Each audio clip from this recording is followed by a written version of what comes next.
There is a version of you that existed about 3 years old, small, barely verbal, still figuring out how the world worked, and at some point during that year, scientists can almost pinpoint it.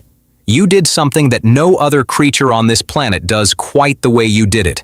You looked at another person, you understood what they believed, and you said something you knew was not true. Not by accident, not by confusion, deliberately. Your first lie. And here is the thing that should stop you cold. That moment, that tiny, forgotten, completely ordinary act of childhood deception, was the single clearest sign that one of the most sophisticated cognitive systems ever produced by evolution had just come fully online inside your brain. Scientists have been trying to understand that system for decades. What it is, how it works, how long it took to build. And what they found reaches back not 3 years, not 300 years, but 2 million years. To ancient humans who never wrote a word, never built a city, never left behind anything but stone and bone and silence. And yet we're already running the exact same mental software you used this morning. The question is not when humans became capable of lying. The question is what the universe had to build inside the human skull before lying was even possible. The answer will change how you think about your own mind. Let's start with something that sounds simple but is actually profound. Lying is hard. Not morally hard, although it can be that too. Cognitively hard. Technically, mechanically, neurologically hard. To lie to another person, your brain has to do something that almost no other brain on this planet can do. It has to hold 2 separate realities in its working memory simultaneously. What is actually true, and what you want the other person to believe is true. And then, and this is the part that is genuinely remarkable, it has to model the other person's mind well enough to construct a version of reality that their specific brain will accept. Think about that architecture for a second. You are not just managing information. You are managing their information processing. You are running a real-time simulation of another consciousness inside your own consciousness and using that simulation to engineer their beliefs. That is not a simple trick. That is not something evolution handed out cheaply. Scientists have a name for this ability. They call it theory of mind. And it is, without exaggeration, one of the most extraordinary cognitive achievements in the evolutionary record. Theory of mind means you understand that other people have minds. Separate minds, private minds, minds that can hold beliefs that are different from reality, minds that can be managed. Most animals do not have this. Your dog does not fully understand that you have a private inner world it cannot access. A crocodile certainly does not. Even most primates show only the earliest, most rudimentary hints of it. But you have it completely. You have had it since you were approximately 3 years old. And the moment that ability came online in your developing brain, the moment you first truly understood that another person could believe something false, was also, almost certainly, the moment you told your first deliberate lie. In 1988, 2 primatologists named Andrew Whiten and Richard Byrne published a paper that quietly rewired how scientists think about intelligence. They called their idea the Machiavellian Intelligence Hypothesis. The argument was elegant and slightly unsettling. They proposed that the primary driver of primate intelligence, the reason primate brains grew so large, so complex, so metabolically expensive, was not the need to solve environmental problems. It was not about finding food. It was not about navigating terrain. It was not about avoiding predators. It was about navigating other minds, social competition. The need to predict, manipulate, deceive, and cooperate with other members of an increasingly complex social group. In other words, the thing that built your brain wasn't nature, it was other people, and specifically, the need to stay one cognitive step ahead of them. Robin Dunbar at Oxford extended this idea into what became known as the social brain hypothesis. Dunbar found a remarkably consistent correlation across primate species between the size of the neocortex, the most recently evolved, most cognitively sophisticated part of the brain, and the average social group size of that species. Bigger groups, bigger neocortex, not bigger environments, not more complex ecosystems, more social relationships to track, more minds to model, more deceptions to detect, more alliances to manage, more lies to tell. Dunbar calculated that the human neocortex, the one you are using right now to process this sentence, corresponds to a natural social group size of approximately 150 people.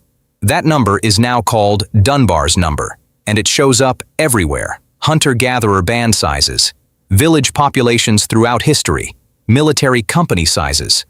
The point at which companies start needing formal management structures. 150 relationships, 150 minds to track, 150 people whose beliefs, intentions, loyalties, and emotional states you need to model with enough accuracy to navigate successfully. That is what your brain was built for. Not spreadsheets, not language apps, not the internet. Managing the social complexity of 150 people who all have competing interests, private agendas, and the same capacity for deception that you have. Now here is where it gets genuinely interesting, because if the brain was built by social pressure, if intelligence itself is a product of the arms race between minds trying to model and outmaneuver each other, then deception didn't come after intelligence. Deception may have been the engine of intelligence. The cognitive demand of lying, of holding multiple realities, modeling other minds, constructing believable false narratives, may have been one of the key selection pressures that drove the explosive growth of the human brain over the last 2 million years. Let that sit for a moment. The brain you are using to understand this sentence may have been built in part by lying. Now, before we go further, we have to talk about something that complicates the neat human exceptionalism narrative. Humans are not the only animals that deceive, not even close. And looking at where deception appears in the animal kingdom, and more importantly, where it stops appearing, tells us something precise about when the human version became possible. Let's start with the easy cases. Fireflies. Certain species of female fireflies mimic the flash patterns of other species to lure males and then eat them. That is deception. Cold, systematic, effective deception. But the firefly has no idea it is lying.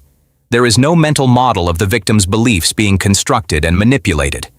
The behavior is hardwired, instinctual. There is no mind behind it in the way we mean. Move up the complexity ladder. Cuttlefish, those extraordinary cephalopods that can change their skin texture and color in milliseconds, have been observed doing something that stops researchers cold. Smaller male cuttlefish, unable to compete physically with dominant males, will change one side of their body to display female patterns, to fool the dominant male watching from that side, while simultaneously displaying full male courtship patterns on the other side of their body toward a female they are trying to court. Two different signals, two different audiences, simultaneously. That is something. That is situational awareness, social modeling, and behavioral flexibility operating together in a way that is difficult to explain as pure instinct. But the most relevant cases, the ones that actually map onto the evolutionary story of human deception, come from our closest relatives, great apes, particularly chimpanzees. Frans de Waal, the primatologist who spent decades observing chimpanzee social behavior at Arnhem Zoo in the Netherlands, documented something extraordinary. A low-ranking male chimpanzee, upon discovering a hidden food source while in the presence of a dominant male, would suppress all visible excitement. No food calls, no display behavior, no glance toward the food. He would wait until the dominant male left, and then retrieve the food. That is not instinct. That is inhibition of a natural response, a metabolically costly act of behavioral suppression in service of a social strategy. The chimpanzee knew that the dominant male would take the food. The chimpanzee knew that its own behavior was information that the dominant male was reading, and the chimpanzee managed that information deliberately. That is the edge. That is where animal deception starts bleeding into something that looks disturbingly like the human version. But here is the critical distinction. What chimpanzees appear to have is tactical deception, the ability to manage behavior to achieve a social outcome. What they appear to lack, or have only in primitive form, is full theory of mind. The chimpanzee manages its own behavior. The human constructs a false belief inside another mind. That gap between managing your behavior and engineering someone else's beliefs is one of the most significant cognitive distances in the entire animal kingdom, and crossing it required something ancient humans built slowly, painfully, over an enormous stretch of evolutionary time. Here is the honest problem with pinning a date on when humans first started lying. Lies leave no fossils. You cannot excavate a deception. You cannot carbon date a false belief.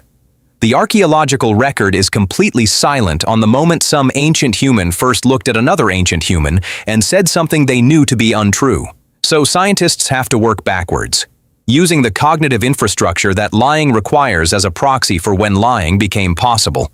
And the most precise tool we have for that is the development of theory of mind, tracked both in the fossil record and in the developmental psychology of modern children. Here is what the developmental data tells us. Children begin showing evidence of basic deception, hiding objects, misdirecting attention, at around 18 months to 2 years. But the full capacity for deliberate, belief-engineering deception, the ability to intentionally implant a false belief in another mind, comes online at approximately 3 to 4 years of age. This is the age at which children pass what psychologists call the false belief test. The classic version works like this. A child watches a puppet named Sally place a marble in a basket and leave the room. While Sally is gone, another puppet moves the marble to a box. Sally comes back. The child is asked, "Where will Sally look for her marble?" Children under approximately 3 almost universally say the box, where the marble actually is. They cannot separate Sally's belief from reality. They do not yet understand that Sally's mind contains information that is wrong. Children over approximately 4 almost universally say the basket, where Sally thinks the marble is. They have crossed the line. They now understand that a mind can hold a false belief. And that is the exact cognitive threshold required for deliberate deception. Now, in evolutionary terms, when did that threshold get crossed? The expansion of the prefrontal cortex, the region most associated with theory of mind, social cognition, and behavioral inhibition, accelerates dramatically in the fossil record beginning approximately 1.5 to 2 million years ago with the emergence of Homo erectus. But the more significant leap appears to occur with anatomically modern Homo sapiens, roughly 300,000 years ago, and then again during what archaeologists call the Upper Paleolithic Revolution, approximately 50,000 to 70,000 years ago. This second leap is extraordinary and worth dwelling on. Before 70,000 years ago, the archaeological record is relatively static. Stone tools change slowly. Behavioral complexity is limited. After 70,000 years ago, explosion. Symbolic art, long-distance trade networks, elaborate burial rituals, musical instruments, jewelry, evidence of complex social alliances between groups. Something happened. Something in the wiring of the human mind crossed a threshold that unlocked an entirely new level of social and cognitive complexity. Many researchers, including archaeologist Richard Klein at Stanford, have proposed that this was a neurological event, a genetic mutation or suite of mutations that upgraded the social cognition hardware in a way that left physical evidence in the behavioral record. And what is the most cognitively demanding thing that social complexity requires? Managing what other people believe, modeling minds across a network of 150 relationships with enough precision to cooperate, compete, negotiate, and yes, deceive successfully. The explosion of human behavioral complexity 70,000 years ago may be in part the fingerprint of a brain that finally became fully capable of deliberate, sophisticated, belief-engineering deception. Not because humans became more dishonest, because they became more socially intelligent. And those two things, it turns out, are inseparable. Here is the part nobody prepares you for. Lying, at least certain kinds of lying, may have made human civilization possible. That sounds like a provocation. It is not. It is a considered scientific position with serious empirical support. Let's be precise about categories here because not all deception is the same, and collapsing them into one moral category causes confusion. Psychologist Bella DePaulo at UC Santa Barbara conducted one of the most rigorous studies of everyday human lying ever performed. She asked participants to keep detailed diaries of every social interaction and every deception, however small, for 1 week. The results were striking. On average, participants lied in approximately 1 in 4 of their social interactions, roughly 1 to 2 times per day. But here is what made the data genuinely interesting.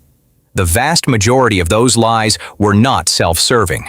The majority were what DePaulo called other-oriented lies. Lies told to protect someone else's feelings, to smooth a social interaction that would otherwise generate conflict, to maintain a relationship that both parties valued, to preserve someone's dignity in a moment where the truth would have been simply cruel. In other words, most human lying is social lubrication.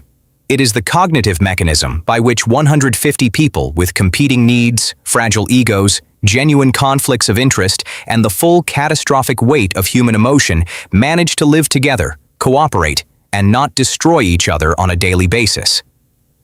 Robert Trivers at Rutgers University took this further into territory that is genuinely unsettling. His theory of self-deception proposes that the most sophisticated liars are not people who consciously construct false narratives for others. The most sophisticated liars are people who first deceive themselves.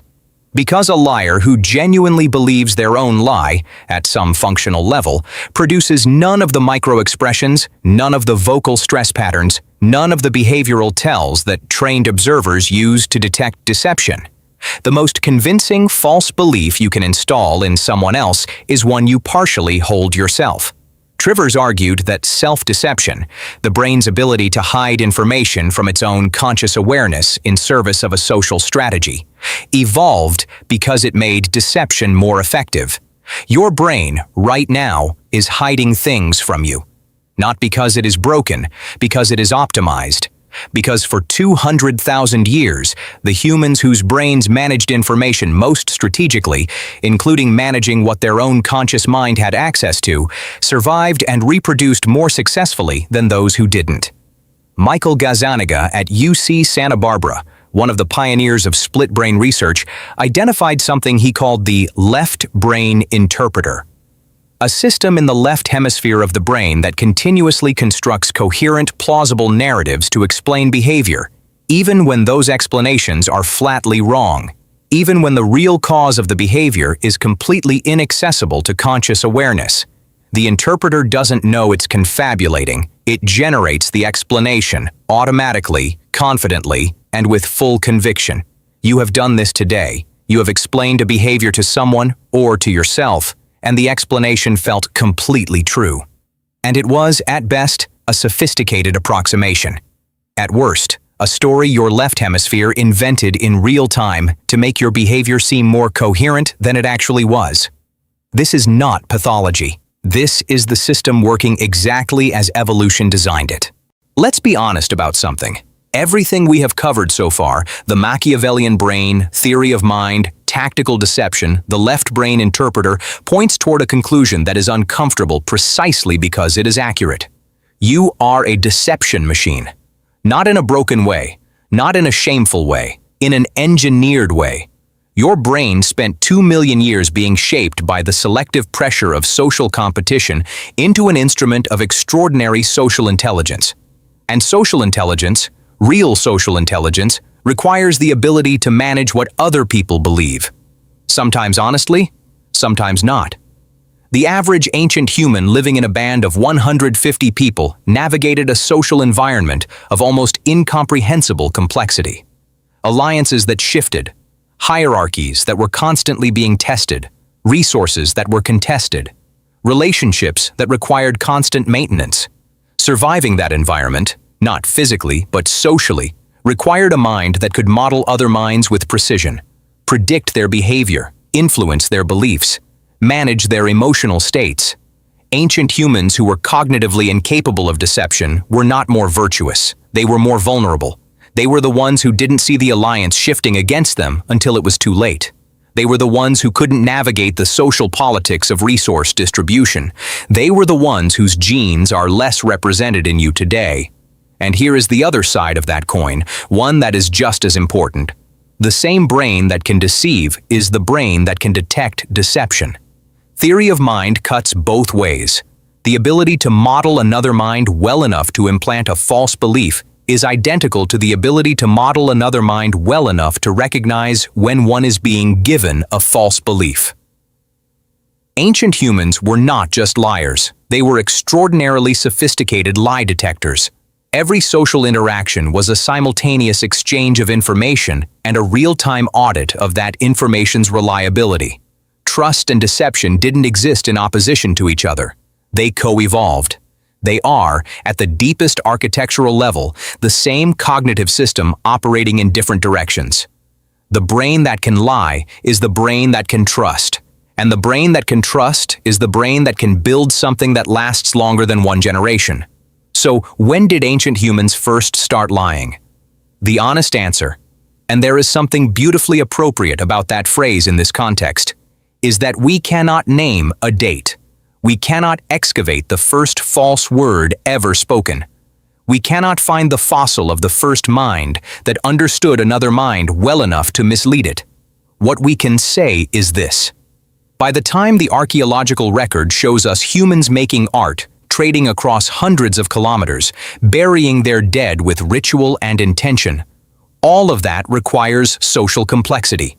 And social complexity at that scale requires theory of mind, which means it requires the architecture of deception, which means that by the time ancient humans were doing the things that look most recognizably human to us, the creativity, the culture, the connection, the capacity for lying was already ancient, already built in, already running. The lie did not corrupt the human story. The lie is threaded through the foundation of it. Every alliance that held long enough to build something, every negotiation that ended without violence, every moment of social grace where someone chose a kind untruth over a brutal fact, and the group stayed intact because of it. All of that required a brain sophisticated enough to know the difference between what is true and what is useful to say. That is not a flaw in our design. That is the design. And right now, in the year you are watching this video, with all the technology and medicine and accumulated knowledge of 300,000 years of human civilization available to you, you are still running the same social software. The same system that helped an ancient human navigate a group of 150 people on an African savanna is the system you used this morning when someone asked how you were doing. Fine, you said. And somewhere, 2 million years of evolution smiled.